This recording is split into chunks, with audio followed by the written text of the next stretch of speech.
Sekali lagi, mulai terlihat adanya tanda-tanda penurunan kasus, berarti belum sepenuhnya bebas.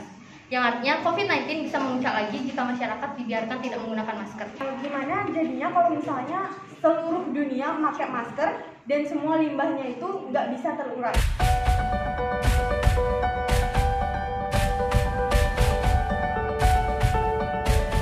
Kami dari tim Pro dengan mosi bijak memakai masker di area publik. Perkenalkan, saya sebagai pembicara 1, Ramanda, dan saya sebagai pembicara 2 dari tim Pro. Saya Anand. Saya Santi, selaku pembicara 3 dari tim Pro. Berikut dasar argumen pendukung kami mengenai setuju kebijakan memakai masker di area publik. 2 tahun lebih, pandemi COVID-19 menyerang banyak negara. Namun kini sudah mulai terlihat ada tanda-tanda penurunan kasus yang terjadi di beberapa wilayah termasuk di Indonesia. Bahkan banyak ahli juga memperkirakan status pandemi COVID-19 bisa disambut dari Indonesia tahun 2023. Selain itu, WHO yang mengatakan ada tanda-tanda dunia masuk fase endemi COVID-19. Menurut Presiden Joko Widodo di Istana Kepresidenan Bogor pada Selasa 7 Mei 2022 bahwa kondisi penanganan pandemi COVID-19 di Indonesia yang saat ini makin terkendali. Maka dari itu, kebijakan memakai masker di di area terbuka wajar saja jika dilakukan di masa sekarang. Sekian argumen dari saya. Terima kasih.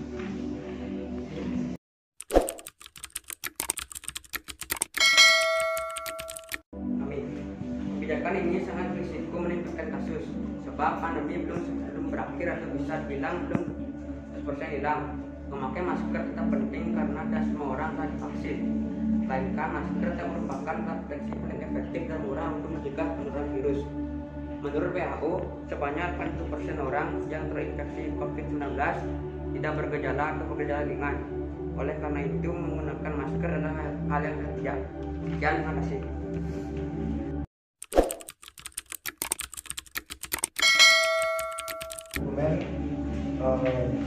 Menurut tim kontra bahwa kebijakan ini sangat berisiko meningkatkan kasus karena pandemi yang bisa dibilang belum 100% hilang.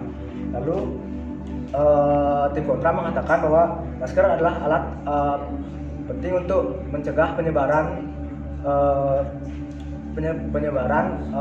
virus ini.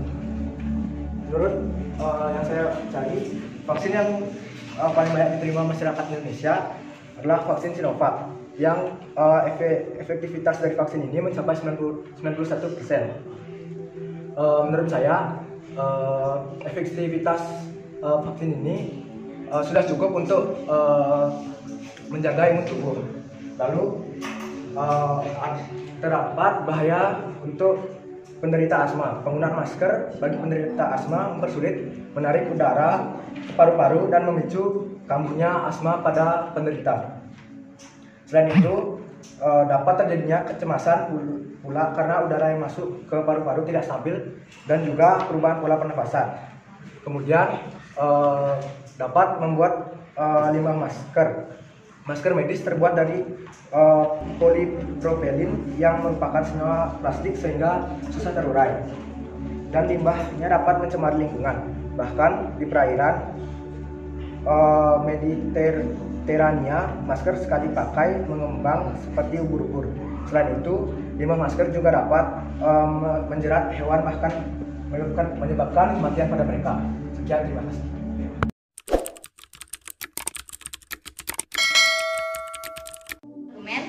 Dari rangkuman P1, itu kan baru mulai terlihat penurunan dan belum sepenuhnya terbebas dari COVID-19. Yang seharusnya kalau benar-benar belum bebas, tetaplah mematuhi protokol kesehatan seperti memakai masker. Karena jika pola pikir masyarakat dibiarkan, mereka bisa saja berpikir bahwa tanda-tanda itu mulai terlihat menurun. Padahal jelas-jelas belum sepenuhnya bebas, sehingga bisa menyebabkan melonjaknya COVID-19. Sekali lagi, mulai terlihat adanya tanda-tanda penurunan kasus, berarti belum sepenuhnya bebas. Yang artinya COVID-19 bisa memuncak lagi jika masyarakat dibiarkan tidak menggunakan masker. Meski Presiden memperbolehkan tidak memakai masker di luar ruangan, lebih baik kita tetap memakainya untuk memproteksi diri, walau katanya penanganan saat ini makin terkendali. Tetapi itu tidak menutup kata kalau COVID itu sudah hilang, walaupun di tahun ini sudah sedikit orang yang terkena COVID. karena kita nggak tahu ya virus ini terus bermutasi, sehingga diharapkan untuk tetap pakai masker, apalagi di tempat yang agak ramai, untuk melindungi diri sendiri maupun orang lain. Terima kasih.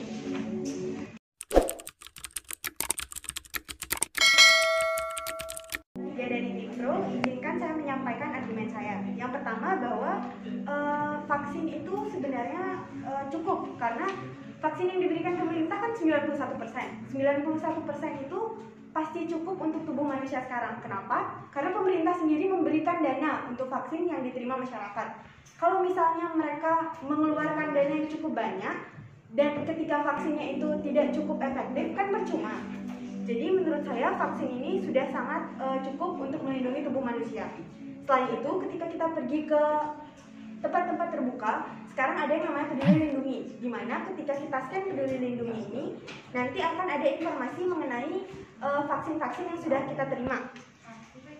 Dan ketika di scan itu kita belum vaksin, otomatis kita nggak bisa masuk ke tempat terbuka itu kan. Dengan adanya orang yang belum divaksin tidak bisa masuk ke tempat terbuka, berarti kita sudah mengurangi kemungkinan untuk tersebarnya kembali COVID-19. Selain itu, kita juga kita ambil contoh simpel, misalnya ke tempat ibadah. Di Bali kan banyaknya pura ya.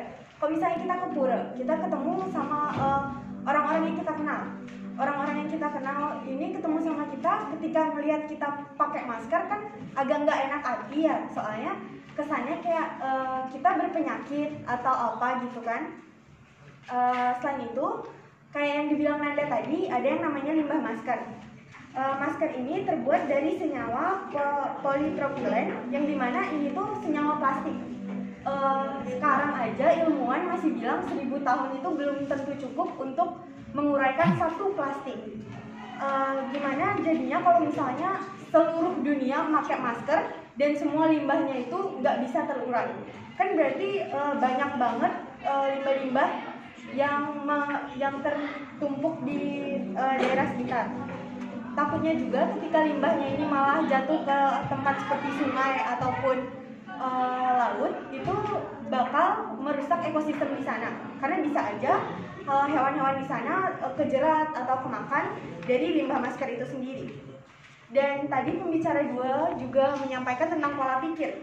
Menurut saya justru pola pikir mengenai memakai masker terus itu adalah pola pikir yang monoton. Kenapa? Kalau kita misalnya mau berubah ke era yang baru, era di mana semuanya berjalan seperti biasa lagi tanpa masker, menurut saya ada pola pikir yang harus dirubah. Misalnya bahwa tidak selamanya memakai masker sama dengan tidak kena COVID. Karena kita bisa juga menerapkan prokes-prokes atau peraturan-peraturan yang lebih efektif dan tidak beresiko. Maksudnya tidak beresiko di sini adalah penderita asma itu tidak dianjurkan untuk memakai masker kan, karena dia bisa menyebabkan kambuhnya lagi asma.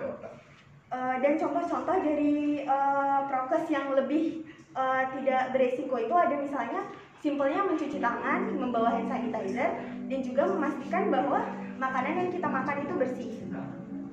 Tapi di sini inti dari argumen saya juga bukan berarti bahwa memakai masker sama dengan tidak menaati prokes, ataupun memakai masker itu tidak begitu penting juga enggak.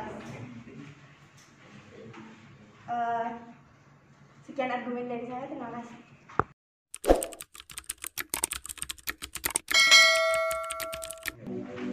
Kalaupun semua orang sudah divaksin, tetapi tetap saja orang itu bisa terkena virus COVID. Ada banyak kasus saat seseorang sudah divaksin, bahkan setelah mendapatkan dosis booster, yaitu tetap bisa terinfeksi COVID-19. Salah satunya karena vaksin yang ada saat ini belum memiliki efektivitas 100% untuk mencegah virus.